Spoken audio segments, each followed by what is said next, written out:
প্রতি বছর নানা দুর্ঘটনায় দেশে ঝরে যায় ১ লাখ শিশুর প্রাণ। এর মধ্যে পানিতে ডুবে মৃত্যু হওয়া শিশুর হারই সবচেয়ে বেশি। এসব ঝুঁকি কমাতে সরকার, পরিবার ও কমিউনিটির যৌথ উদ্যোগে গড়ে উঠছে শিশু যত্ন ও বিকাশ কেন্দ্র। ১৫টি উপজেলার ৪৫টি উপজেলা পরিচালিত হচ্ছে এই শিশু যত্ন ও বিকাশ কেন্দ্র, যার ভালো একটি উদাহরণ নরসিংদীর মনোহরদী উপজেলার ৫০০টি কেন্দ্রের কার্যক্রম। প্রকল্প পরিচালক বলছেন, দেশব্যাপী এই শিশু যত্ন কেন্দ্রের আরও প্রসার ঘটালে কমে আসবে শিশু মৃত্যু ঝুঁকি। শাহরিয়ার বাঁধনের বিশেষ প্রতিবেদনের শেষ পর্বে বিস্তারিত দেখুন। ছবি তুলেছেন মিনহাজুল ইসলাম দ্বীপ।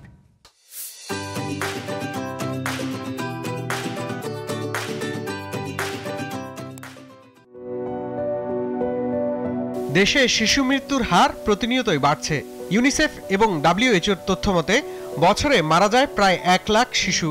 এর মধ্যে ১৪,০০০ শিশুরই মৃত্যু হয় পানিতে ডুবে, যাদের বেশিরভাগেরই বয়স ৫ বছরের নিচে। গবেষণায় দেখা যায়, অভিভাবকদের ব্যস্ততার সময়টায় যদি শিশুদের যত্ন কেন্দ্রে রাখা যেত, তবে পানিতে ডুবে শিশু মৃত্যু হওয়াদের হার ৮৮% কমানো যেত।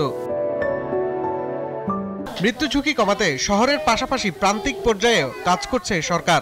পরিবার এবং কমিউনিটির যৌথ উদ্যোগে দেশের ১৬টি জেলায় ৪৫টি উপজেলায় পরিচালিত হচ্ছে সমাজভিত্তিক সমন্বিত শিশু যত্ন কেন্দ্র। এমন কেন্দ্র রয়েছে নরসিংদীর মনোহরদী উপজেলাতে প্রায় ৫০০টি, যেখানে শিশুদের প্রারম্ভিক বিকাশ ও যত্নের পাশাপাশি রয়েছে বিনামূল্যে সাঁতার শেখার সুবিধা। পুকুর, ডোবা কিংবা পানি ভয় পেলেও এমন কার্যক্রমে এখন আগ্রহের সাথেই যুক্ত হচ্ছে শিশুরা। আগে পুকুর দেখলে আমার ভয় লাগতো, অনেক ভয় লাগে না। আমি আগে সাঁতার পারতাম না, খুব ভয় করতো, অনেক ভয় করতো।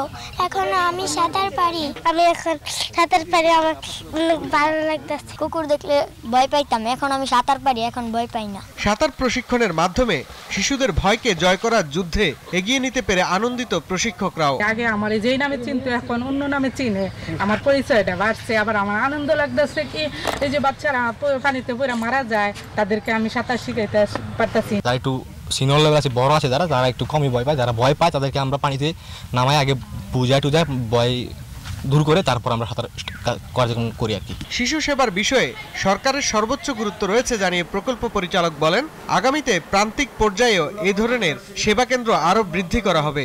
আমরা একটা ফাউন্ডেশন তৈরি করেছি, যে শহর অঞ্চলে যেরকম আপনার চাইল্ড কেয়ার ডেভেলপমেন্ট সেন্টার আছে বা দেখছেন, আমাদের যারা রিমোটেস্ট গ্রামে সেখানে কিন্তু সেরকম চাইল্ড কেয়ার সেন্টার নাই।